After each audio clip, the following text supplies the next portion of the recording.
सी बात है। तो अब जो आदमी 75 का हो गया, उसने खुद अपनी लंबी उम्र की तैयारी ही नहीं करी, और जब उसने कोई तैयारी खुद नहीं करी है तो उसका परिवार या उसके समाज उनको कैसे तैयारी, वो कैसे तैयारी करेंगे? तो आपका ये कहने का मतलब है कि पहले तो शायद वो 60 साल तक जीता तो बहुत बड़ी बात थी, तो जब तक वो कमा रहा था वो जी रहा था, अब वो 80 साल तक जी रहा है। तो इसके जो परिणाम है वो भी इकोनॉमिक एंगल मुझे समझाइए। इसके इकोनॉमिक एंगल बहुत भयावह है। आज हिंदुस्तान में 60 साल की उम्र में आपने एक आदमी को रिटायर कर दिया।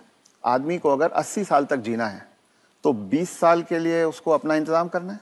उसकी पत्नी 10 साल छोटी है तो 30 साल के लिए पत्नी के लिए इंतजाम करना है। औरतें आमतौर पे 5 से 7 साल ज्यादा जीती हैं, तो 35 साल के लिए उसे अपनी पत्नी के लिए फाइनेंशियल इंतजाम करना है और 20 साल के लिए खुद के लिए इंतजाम करना है।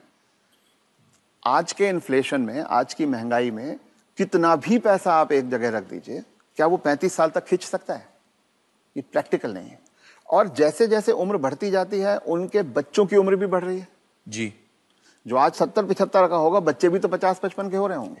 वो अपना बुढ़ापा देखेंगे, वो अपनी लड़की की शादी देखेंगे, वो अपने मकान की किस्त चुकाएंगे।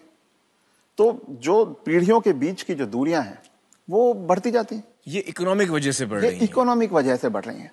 तो अब वो जो कॉन्सेप्ट है कि 60 साल की उम्र में हम रिटायर हो जाएं, उससे बाहर निकलना होगा।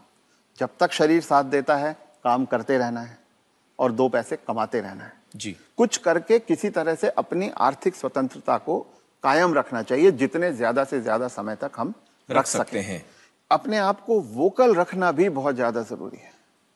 अगर मेरी परवाह मेरे परिवार वाले नहीं कर रहे हैं और अगर अड़ोसी पड़ोसी इस बात को जान जाएं तो कोई भी बुजुर्ग कभी भी किसी परेशानी का सामना नहीं करता, क्योंकि तो चुप ना रहें। चुप ना साहब रहें। ये कह रहे हैं कि चुप ना रहें। अगर आपके बच्चे आपके साथ व्यवहार ठीक नहीं कर रहे हैं, सबको बताएं। तो आप सबको बताएं। जी रथ साहब, बहुत सारे जो बुजुर्ग हैं हमारे समाज में, उन पे प्रेशर आता है बच्चों की तरफ से कि आपकी जो जायदाद है या जो घर है या जो प्रॉपर्टी है, जो कुछ भी आपके पास है, वो आप हमारे नाम कर दें। इस पे आप कुछ टिप्पणी देना चाहेंगे? पहला ये कि किसी भी हालत में आपके पास जो भी धन संपदा है, जो भी आपके पास आर्थिक साधन है, वो जब तक आप और आपकी पत्नी जीवित हैं किसी और के हाथ नहीं जाना चाहिए। कितना भी प्यार करते किसी के नाम पे नहीं जाना चाहिए, किसी बच्चे, किसी बहू, किसी पोते, किसी के नाम पे ना जाए, कितना भी आप प्यार करते हो। क्योंकि जब तक अगली पीढ़ी को पिछली पीढ़ी का सामान कुछ मिलता नहीं है तब तक वो उनकी इज्जत करते रहते हैं। वो हाथ पांव भी दबाएंगे, वो अस्पताल भी ले जाएंगे, वो दवा दारू भी करेंगे।